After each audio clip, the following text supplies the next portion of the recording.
Hi everyone, welcome back to another video. Today I'm going to be giving you some summer book recommendations as well as telling you what is on my summer TBR. First off, we are going to get on into the recommendations. I have quite a few recommendations for you all. Sit down, grab a drink, grab a snack, and let's just get right into it. The first recommendation is The Paradise Problem by Christina Lauren. I read this a while ago and it was so good. It follows Anna Green and Liam Weston, and they both had like a marriage or convenience situation in college to be able to get student housing, and then while after they ended up moving on and living their own lives until they find out that they're actually still technically married. So now they need to fake their marriage at a destination wedding on like a private island so that Liam can get his inheritance. Then we have The Spanish Love Deception. I read this one years ago. It was like a very popular one back in like 2021, 2022 type thing. But if you haven't read it yet, I highly recommend it. It's so good and I feel like now it's underrated. But this follows Catalina,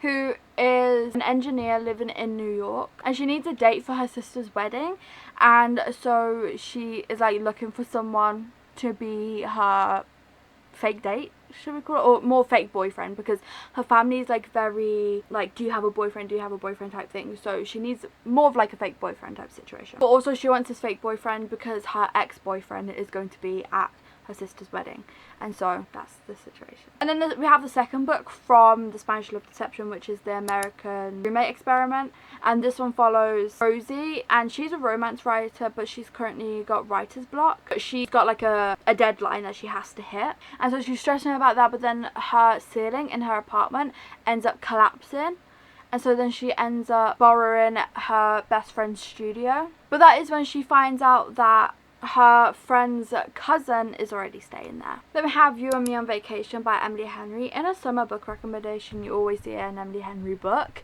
and you're gonna see quite a few Emily Henry books in this video because they're just so perfect for the summer. This follows Poppy and Alex, and they end up becoming best friends, and then they agree that they are going to have annual summer trips together. So that's something they do every single year, hence the word annual. And they end up doing this for a decade. Then they end up going on a trip that ends up ruining that friendship. And so they haven't spoken for a while, but Poppy needs to convince Alex to go on one last trip so that they can fix their friendship. Then following on from Emily Henry, we also have Beach Read, which again is like another popular one, and this one follows January and August. And this is about two rival authors who has writer's block. One of them writes romance and one of them writes literary fiction. They end up going to like this lake house, they become neighbours, and so that they can help each other get out of the writer's block, they decide to kind of make a bet of switching genres. So the one that writes romance will write literary fiction, and then the one that writes literary fiction will write romance. And then we also have Book Lovers by Emily Henry. I think you can see like a pattern going on here.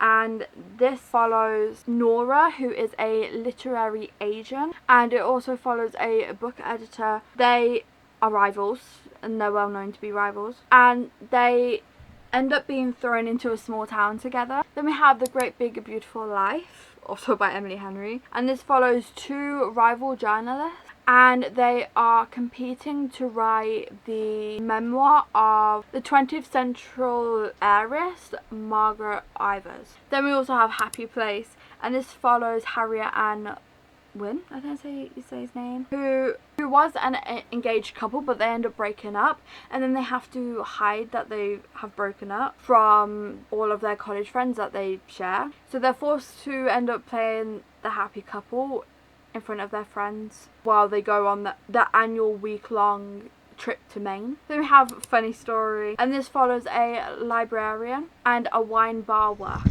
Their ex-partners end up leaving them for each other, so then they end up becoming roommates, and to make their exes jealous, they decide to fake date. Then we have Every Summer After by Carly Fortune, and they end up meeting for the first time when they're teenagers. They end up growing up together. That is Percy, Charlie and Sam, and yeah, they grow up together, they get really close. Every summer they end up seeing each other, and then Percy and Sam end up dating, but then something happens that makes it so that Percy moves away and they don't see each other for 10 years.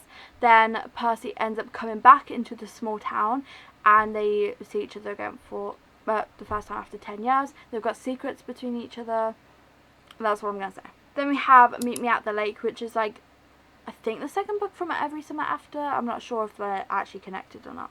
But this is a contemporary romance, so there is romance in it. I'm just explaining that because what I'm about to say won't make that clear, but this is a romance.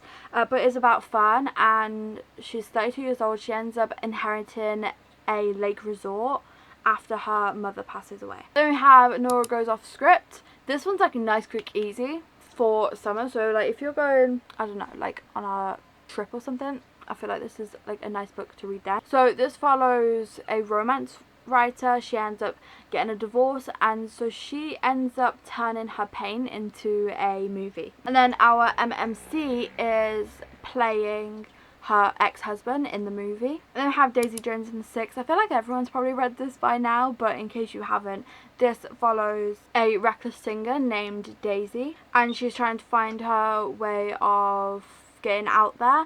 And it also follows a band, and that's all I'm going to say because it's better to go into it blind, if I'm being completely honest. It is based in the 1960s, I think.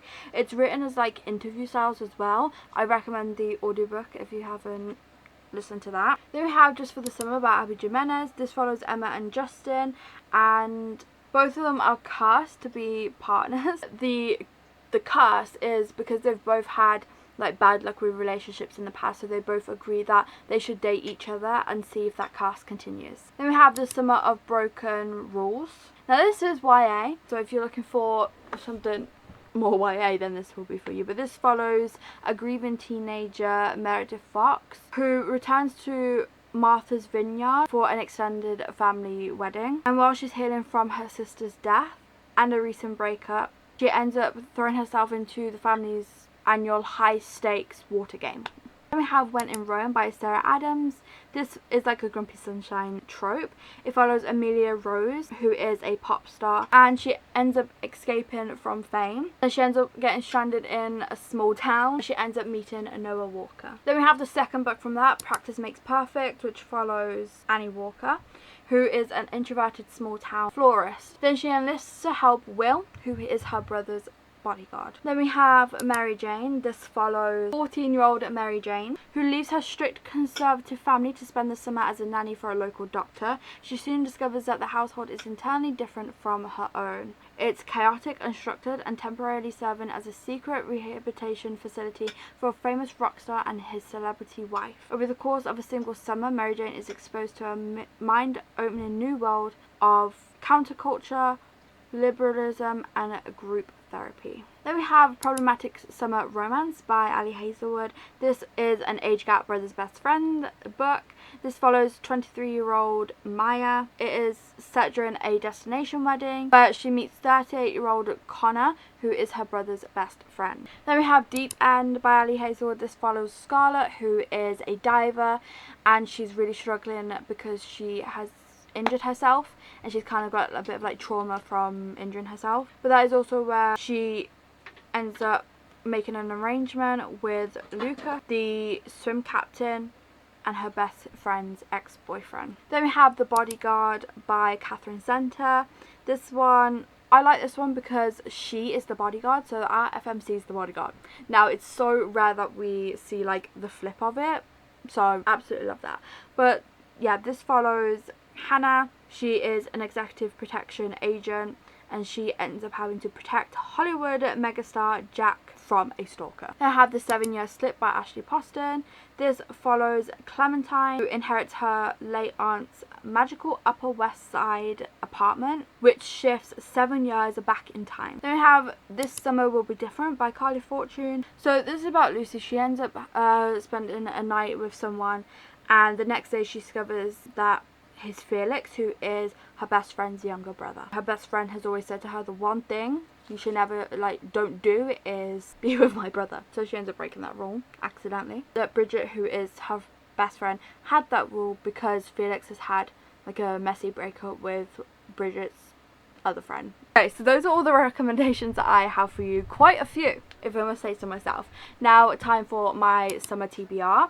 I have cut keep this short just because I never get TBRs complete when I make them big. So So I have 8 books on my summer TBR. So the books on my TBR is One Golden Summer by Carly Fortune. You can definitely see who the summer authors are in this video. But apparently this one follows a photographer who spends the summer at a lake house cottage in Barry's Bay. Oh wait, isn't that the one from Every Summer After? Oh, this is the second book from Every Summer After, not the other one, being at the lake. Oh, okay. Wait, okay. To help her grandmother recover from a broken hip. Interesting. Okay, looking forward to that one. And then we have Our Perfect Storm by Carly Fortune. And apparently this follows best friends Frankie and George, who embark on an impulsive getaway. And then Frankie's fiance dumps her on the eve of her wedding. George steps in and convinces her to take the unused honeymoon together. Ooh, okay. Interesting. We have Summer Romance by Annabelle Monaghan. And apparently this follows a divorced mother of 3 and professional organizer.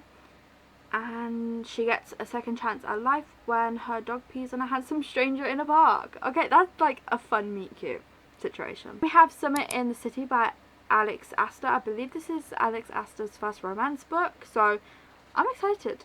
Apparently it follows a screenwriter with severe writer's block, moves to New York City. Summer turns wild when she discovers her neighbour is Parker, a billionaire, and an ex-fling.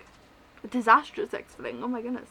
They agree to mutually fake date. Okay, so that one sounds really good as well.